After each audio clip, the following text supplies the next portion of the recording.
was given $50,000 and they carried out a stupid. Kariisa would be punished. Kariisa is desperate for money. What Kariisa should do is to sell himself. Let him become a homosexual. Because he's remaining with nothing to sell. His TV is on the decline. I was watching these people laughing at him that he chased away, was referring to a trap, and Mirundi abandoned him, and the TV is no more. Kariisa also, during the elections, he turned his TV into a terrorist. Yes. Kariisa went there. The only thing Kariisa has remained with is his head. Otherwise, if he's not a Muslim, he would end up becoming a homosexual. He will sell himself. I see. You get an opinion poll of something. Kariisa, shamelessly, I laugh at him. I regret why I worked with such an institution, with such a man, money hungry. I see. That you give a what? Shameless. You get discredited people like Muhanga. A woman who stole land and busted that sold the cows. Goats. Muhanga will be punished. A dead may become a melody, but he never decays. Muhanga Jakuri Nyoko Kabangali. Very arrogant. Very arrogant. What contribution does he having a general in the army? Is it important? Is he a medical doctor? Is he a lawyer? Do they have lawyers in their family? Yeah, they have medical doctors? They have people about to you were useless. The other time was posing with Zuma. Why does it, if Zuma was he was a wife of Zuma? Why does she go now there? Stupidity, arrogance, nothing. Moving here and there. So, Nankabirwa wasted. How can you say that Nankabirwa with the only NRM was defeated in Ichibo? You stink. That's Nankabirwa's problem. Kadaga has proved them is a strong woman. You musajja, tachali mukazi, Kadaga tachali mukazi, Kadaga musajja. Against Mukabira, against the group yafe. Kadaga is a Nalongo in Uganda as Kariisa. A Nalongo performs all of the rituals that is reserved for men. Beba free.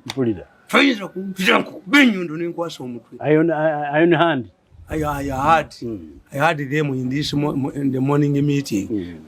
Let us put him on his account. He will withdraw it, and eventually we shall say favor.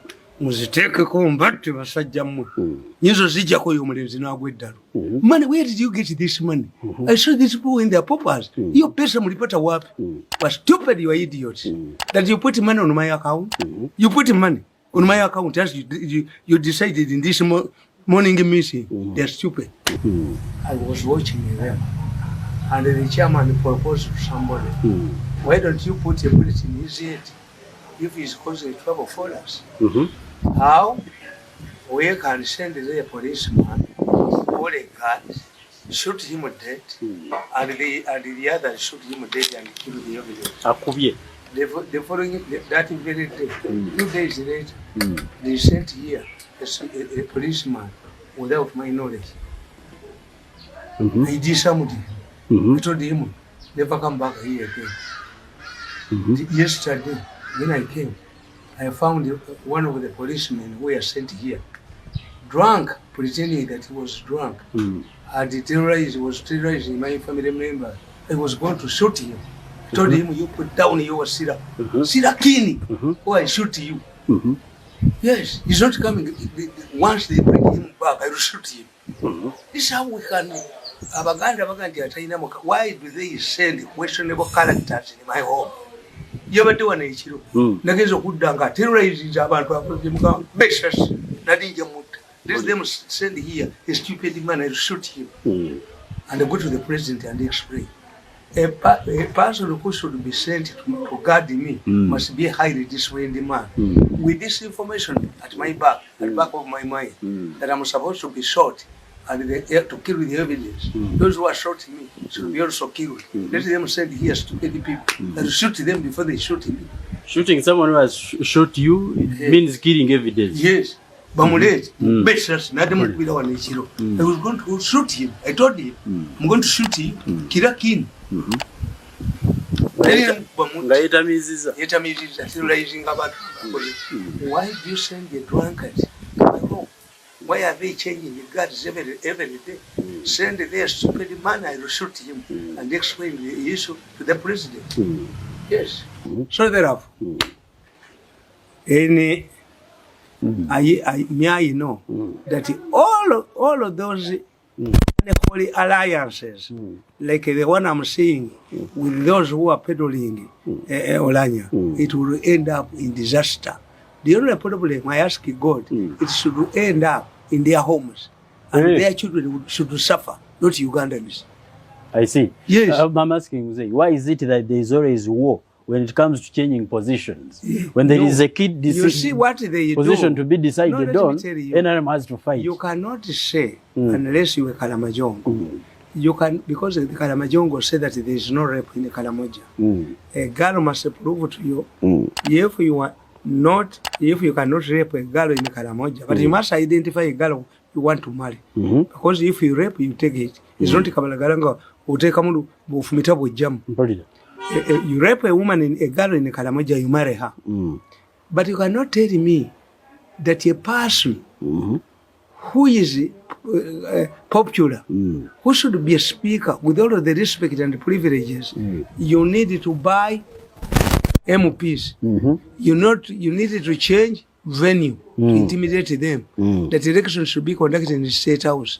You needed to subject Kadaga to humiliating newspaper articles. There is no problem between Orania. I have evidence.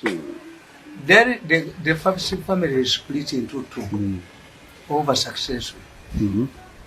After you see, I told you, I wrote a book about the casual politics. And the casual politics means that it comes a time when you undermine all you think you perceive to be your rivals.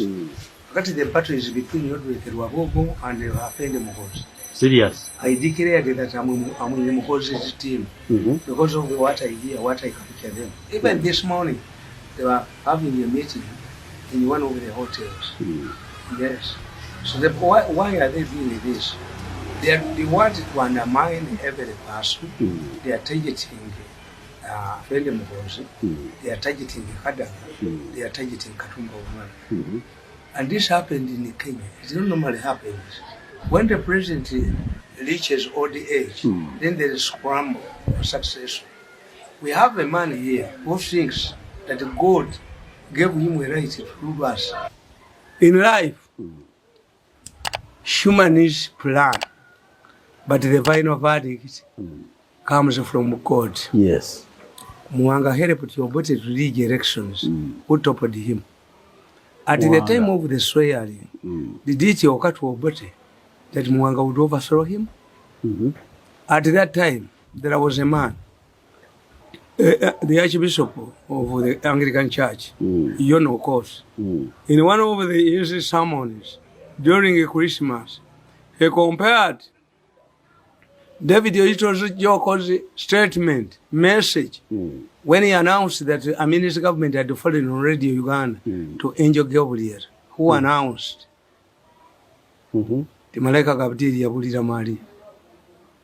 By the time, at that time, did this man know that Obote would connive with the power of Mwanga to kill Ito Job? Let me end by a statement by another Musoga, Wilberforce Nadiope.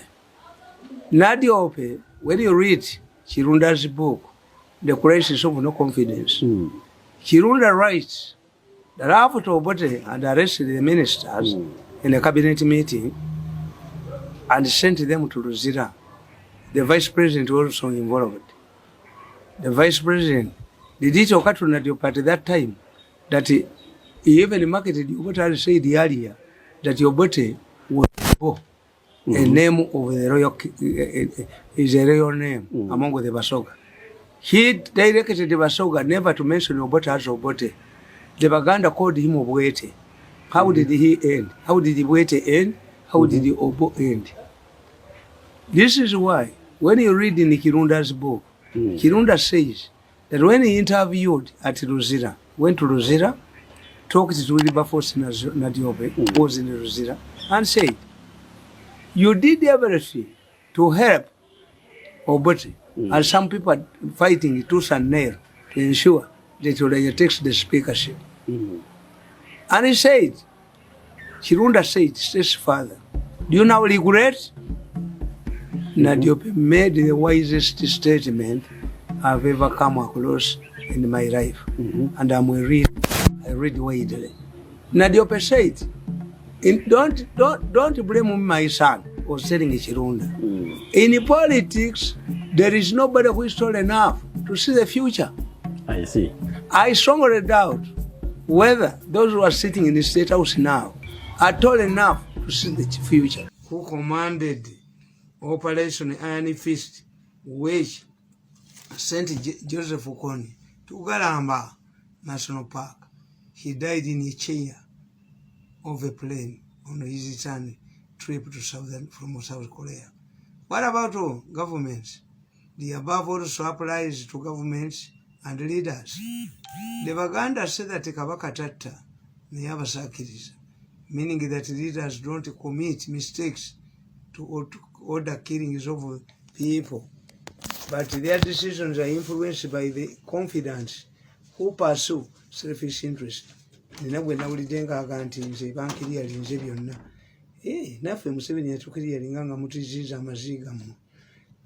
Take the example of the Uganda matters, who were killed by Kabaka Mwanga. Facts share that Mwanga's death was largely influenced by Iji Kabaka Katikiro. The matter's death was influenced by Iji Katikiro Mukasa. Mukasa reasoned that the killing of the pages would force the missionaries out of Uganda. Besides being Katikiro, Mukasa was a strong believer in the traditional religion of Samize. Mukasa Adalia influenced the killing of Bishop Wanegton in Uganda. That's what I've seen about Museveni. Even his close relatives, when they make allegations against them, I could take a Musereda. And I don't blame him.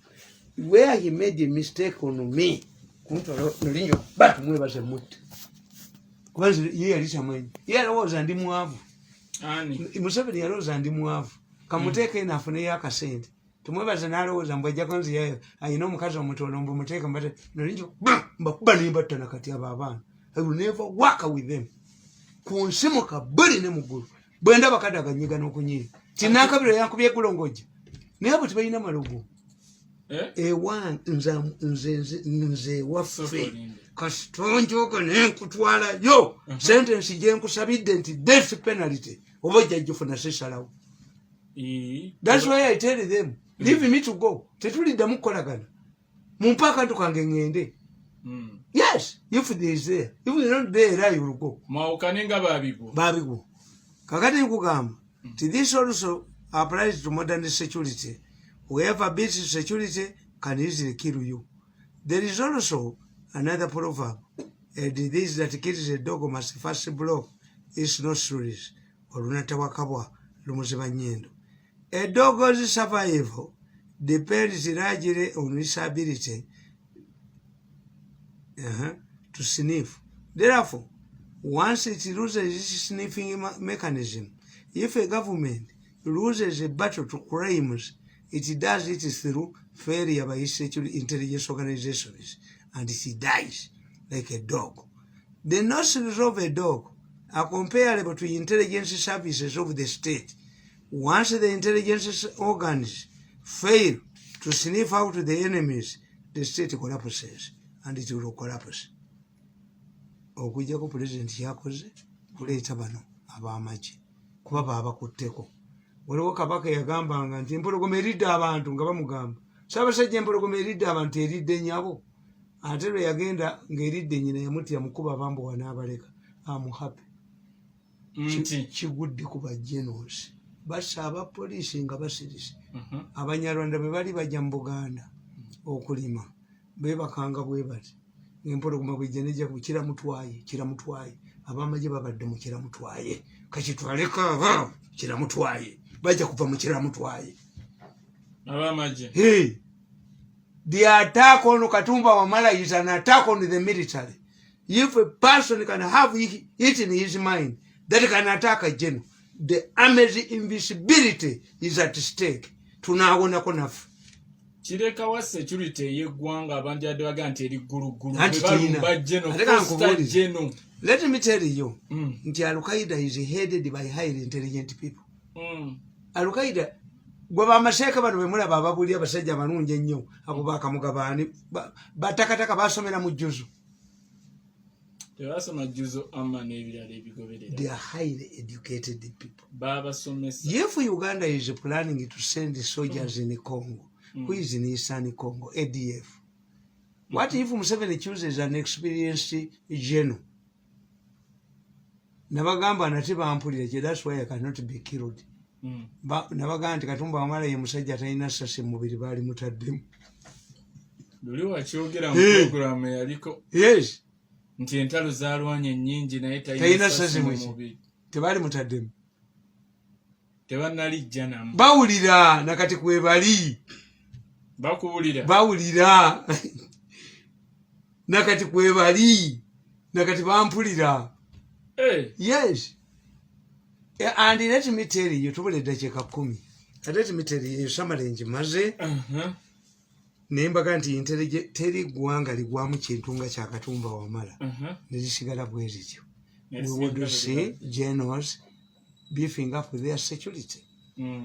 That's one. Two, normally, bagudde mu kintu kye batasobola kuvaamu. Government cannot escape Katumba's assassination attempt. Why? Ekifaananyi ekyo kye mwalabye. Tekinologi w'abazungu akikomyawo ne face n'agikulaga. Kiruwa. Ekyo yabadde ku bodaboda. If is the real one. Abapiki ababiri. Bw'okwata miso ekikomyawo. Miso ekomyawo n'ekikulaga nti yono. Waliwo n'ababadde baga nti kamera poliisi zeekosa ziraga migongo gyokka. Ekyokubiri tumiteriyo. Poliisi ya Uganda nze njitegeera. I know the USAID organizations. Omanyi? Saddam Hussein yabula mu Iraq. Naye ng'ayogera bamuwulira Abamerika. Omanyi Abamerika kye baakola? Baafulumya matatu cards nga ziriko nti ono millions za $5, ono millions 3. Kojja wa Saddam Hussein teyamwogera. Yes. Nate tebazimuwado zimwa zonna. Toyi mbabuulira wano mu Uganda. Toyinza kugamba nti amanyi omuntu oyo gy'ali waliwo obukadde 5 ne batamwogera lwaggulu. I'm telling you. Kyogamba kati security batekeko bamu tebayinza kukikola kuba bamanyi tebaagala aveeyo. They can even kill him. I'm telling you. Let me tell you. Police mu nsi yonna eteekawo ssente. And I've got examples. Police bank waliwo banka gye babba era driver yakolanga bwa bya Katumba byakoze bwasirowinga waliwo ayitawo Katumba yabadde slowinga mu kakati ababbi ne babba ssente batyako n'abagonda n'abakuumi ba ssente za banka ne bagenda ekasangati baba baziika munnaabwe akasajja akalaalo ke baakula nako ne kabalaba nga baziika ne bakagamba tukatte like when they tell me nti bamutte waliwo another voice mugitegeera. The chairman said at Serena when you kill with blood you become a vampire. We have fought with this man for 7 years, give him what he wants and we monitor him as a rich man. If he attacks us then we use another option of elimination. Ne bagamba oli eyagenze who compromised ICC ku organic case. I didn't know that even ICC is compromisable. Is upbeat byawedde basa abantu ne batwala organize byabwerere. Another one said you are stupid. Sente zange nazijja dda mu America nezitwala e Russia naye bajja zikwatirayo neza Gaddafi bazikwata. Naye every time they meet to kill me there is a voice egaana. Ne bali bagenda okunzika tabakalancho oli yagamba munne don't kill that man, you will kill the flesh, the idea will remain. Tobimbulira na kubimbulira ejeno ranga mi nanga tosula wo nimugana nabitegedde dda sokolinde walingo bitegedde kakati gwe lwaki buli lwagala okunzita waliwo akuba essimu nanga nti vaawo awo nene shiriki ekowa shiriki enkumye ngandi baseke wano tikatonda yatakowa shiriki ne yetu sokowa mumpengende mbalekere ekintu kya mu kisule abalaba jja kiyolawo kakati nkugamba nti abaana abo bali bazika munnaabwe eyafa omulalo n'abalaba nebaka tetukatta kalalo kawo tukuze nako naffe wakati wakola n'omusajja nga bamuyita Minani emmotoka bwe yamutumira mu Kariisa bankubira essimu nti muganda waabwe neva otumedde mugundi otumedde muganda wa Mirundi abo kakulya waffe ka Minani twakula nako ewaka kakati bwe bamuleka omulalo aba ali Kasangati n'awulira ekirango kya poliisi nti bataddewo miliyoni aga anaabawa amawulire yagenda Kasangati poliisi bali tebanabuuza iyo maneno olipata wapi wakati bwogenda ku poliisi n'oyogera babbi bonna bali ku poliisi saidi yonna yababbi bakutta era kana akakiiko k'amagye kalina okumanya hututoko tu balina okugjayo omuntu anaababuulira amazima kakati gwe wooli gwotera okwogera nze bampa omulimu nze bwe bampa omulimu nti bajja kumbatulira bwerere mama asijja biyingiramu kakati omusajja yagenda ku poliisi babasanga waka ng'abavubuka basima toyireti naye nga toyireti eri waggulu bweti eringa ejjudde wansi y'ebbanka we arrested mukamuleeba yatuma abasajja batte mujjawe kakati bwe baba basiba omupiira awo kulinaana radio Simba Totaalo oba Shere eri wano awulira abanyumya yasiba mupiira gwe tetugenda kuwa ku ssente oli munafu omukazi yabadde akulemye n'okkuba essasi naga banna omukazi yabadde mulungi nnyo ate ng'alina olubuto oba temumpa mulekeyo omuvubuka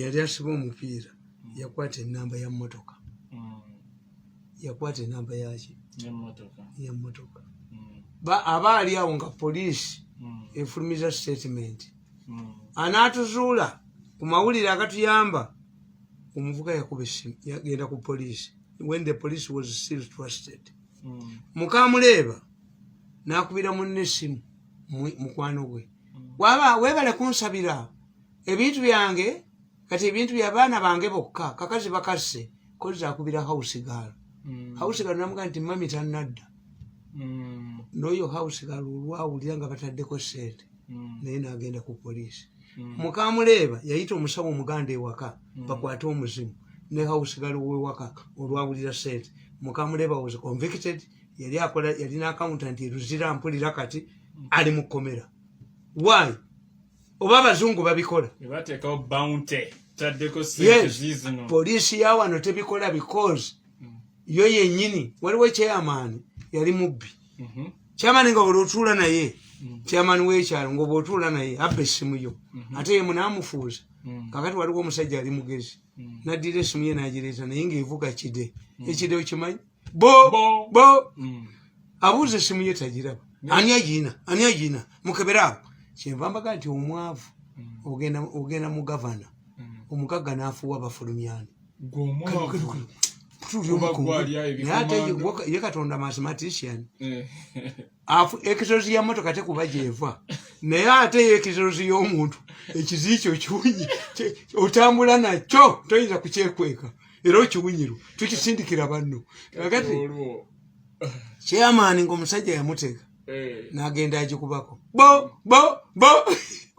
ani agitaddemu ani atadde essimu eno mu kooti yange ani agitaddemu kati poliisi ya Uganda tesobola kuteekawo ssente ne baziteekawo ko nga kayiwula bwali ne bakuba n'obukookolo ate nga mwali mugamba mwagamba nti abaana abaali balaba abakuba ebifaananyi nga batakaweesa ku geeti ye nti bwe bagenda ku poliisi babatta what was the purpose era nababuuza nti if the police does not come out to reassure the public who will give you evidence anymore. This is why mu Uganda nabagamba nti singa Salimu Sala ateekawo ofiisi mu Kampala mukozi n'ateekawo ofiisi mu Kampala ejja kukola okusinga military intelligence. Sale yabamumanya ali generous bajja mubba naye ati lisi ajja kufuna information agikole ki muhozi ajja kufuna abamugana tutwale wataatawo. To have military intelligence eyakandiho you better open up an office in Kampala. To have ISO, let Sale Omuhoz open up an office in Kampala where they can receive information. You will see a lot of information that cannot be collected by Kandiho. Over what day Hamagana? It is ngene wa Kandiho. Ngalwachi togenda. Miso yange koleka no muntu yenna. Me, do I work with these people? Bani ba administrators na miso. Ebyange byonna bitwala wa president. And they know. Era bagambye the president ono gwe abadde under house arrest yamukubidde obutambi obutambi ne babuwulira bonna ne bagamba nti oyo Mirundi lwaki tebagamba military intelligence bagiwamba. At one time they suggested, but Museveni is a very funny man. How can you hand over these sophisticated machines to a madman? Mwenda yabagambye nti bigula millions of dollars 16 ebyo ebyuma di talent teriyo. Professor yasoma psychology n'abagamba Museveni wanted a flamboyant man who cannot be compromised. Olaba muntu sizza bwe muntu sa nosiba nolagira kiryowa kiwanuka agende mu state council alemese ekizimbe kyange n'ogamba kiryowa kiwanuka addire tayite enfu nfune ekizimbe ekitali kyange tulwanagane byonna mbiwulira naye gwe alwanyisa ebintu byange gwonsibye wano. Yes. Ogende. Sibula omuddu wagende kati sibula kuba nze saagala bukulembeze. Nze neesonyi. Nalabye Kadaga nga atudde n'egundi. Nankabirwa Ruth. Nakubye ebikonde ku kisenge. Ng'olwo lwonna. Nankabirwa ndwanyisizza. Nentuula naye. Museveni tasobola kukinkola. Nti Kadaga ajja kudda ku bwa vice. Abamunyedde ku mutwe abamunyadde ko bali mu state house banankabiro. Vice president yabeera under state house. Bannalweso banfuge. Nga nfuna million nkaaga omwezi. Zafunidde emyaka 7 ne graduate. Ngenda wa Museveni ne muganda muzeeyi. Sigenda kulwanyisa. Recommend me for an international job. Tonda bawo. Let these people release my money.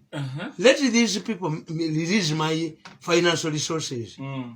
Nti nkoma wano. Twajja kola ki mu Kampala? Kunoonya ttooke. Kiba gwe kikutwajja kola ki? Kunoonya ttooke. Tetujjangako kunoonya mirimo. Twakima sente. Kankubuulire. Ensi tekungulwa. Kituufu. Tugiryako mako. Beni Kiwanuka street ogiraba. Kuliko abasuubuzi bameka. Naye oluguudo baalugulamu wano. Beni Kiwanuka bwe baatunze ennyumba ye n'amagufa ga mukazi we ne bagajjayo walabye nga abasuubuzi basonda sente. Hero bano ba matters mbale ngamba abaana bange ku makya ne mbagamba muli basomi nnyo naye nze mbasaasira. Mu ba matters abo be batta mulimu faaza abavaamu. Walabe kalinaali ava mu ba matters abo. Tell me. Their families are traceable. Matia Mulumba yalina abakazi basatu nga Musoga. Teyaleka baana. Their families are traceable. The only problem si Baganda. The majority of these people are not Baganda. Abaganda tebawangayo baana baabwe. Babayitanga nvuma. Envuma ye mwana akulidde mu Baganda. Baka yali ajja batta. Ate n'abagambye abali balina embagamba. Nti ekyakubisa Mwanga kyali kimu. Ekyattisa abasomi. Mwanga buzinkale yitukiru basomi. Ne bamukolako lipooti. Nti abawalabu ng'ali n'abawalabu atta abasomi. Waliwo abawalabu tipu naani badajonga school like Gaddafi tiatta abantu. Omuzungu takyukangako. Mwanga ne bamuweza Kapiteni Ligati. Kakati nze mbabuuza, you tell me. Mutunulye erinnya mu Bukatuliki. Emmanuel Otunga Kardinali we Tanzania. Emmanuel Kiwanuka Musubuga Kardinali. Emmanuel Wamala Mukatuliki Mugundi Kardinali. Waliwo Emmanuel yani era naye we Kenya. Ne Emmanuel Why is it that Emmanuel becomes a cardinal? Yazalibwanga Yesu. Nti kitegeeza nti Katonda ali nammwe babanoonya. Naye njagala mumbuulireyo mu family z'abajulizi ani alimu. And how long did it take the Pope to recognize bajulizi? Kati gwe olwanira ensi Allah takolanga ku nsi n'agikolanga teteredde ng'ogitereeze. Nsi egula mirambo nga temufiiriddemu bubwo. Ab'omuti babaka ab'omuzira baba bakaaba ng'ab'omuti baseka. Kati olwo owunzika otya nga nnyinyuka oba bampadde oba tebampadde ngenda kunnyuka emyaka gyange gisigaddeyo gikolera abaana bange. Era mbagambe ate tekyenjogera nkituukiriza. Nvudde ewange ewaka nga enjabirwamu nzigyeyo. Sittisa abaana b'abandi babwereere. Tewali mmotoka gye nja kubeeramu ng'endabirwamu ziri bweru. Oyo driver bwe yawulira nti basaani basse badereva wakabwesa teyajja. I drove myself. This is the second time to drive myself. Ng'endabirwamu nzitidde wansi nengenda ku biti nenkola gundi. Saagala kutisa abaana b'abantu. Mutta babwereere. Kati eyo famire y'oyo drive. Kayondo. Yawedde. Waliwo yagenzeeyo bamuziike. Baagenzeeyo. Byakoledde akoledde bwereere. Ensi tekungulwa, ensi tenunulwa. Jesus was fighting for his father's kingdom.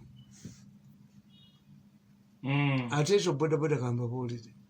Abo abasajja ne basuula bodaboda tosobola gitegeera. Bakwata bodaboda 3 ne bakolamu emu. Ne bazisumulula ebitundu ne bagattayo emu. Toli balabako. Naye the government is in a big puzzle. Why? We have the technology to turn the face of that man n'omulaba. Yes, technology jali. 2, they must, the police, the army, not the police. The police is this way like a means of health. Tana jeo Diana nono mukazi alina omutwe okumulinga mangata. Tajja kulabako bagenda bagoma COVID. Museveni banamba mugema emirundi 10. Abantu babagamba bamukuba ye tebamukuba mpisa eri mu ddagala. Ate aliita Diana amugeme ali disqualified. Kati oyo COVID yabaza. Ate kamba bozi. Eddagala lya COVID limala bbanga ki nga telinaba ku expiringa. Kati limwaleeta fu. Solve the problem of trust. Nga Diana tanava mu ministry. Kati babadde balwana. COVID mungi nnyo. COVID kati bagambye mu Uganda yeweze mwaye mwefu. Ngenda kuziri yako. Mumuyuno ekintu kyammwe. Abaganda bakugamba leka omukulu atama kage muleme kutta abaana b'abannammwe mutuleke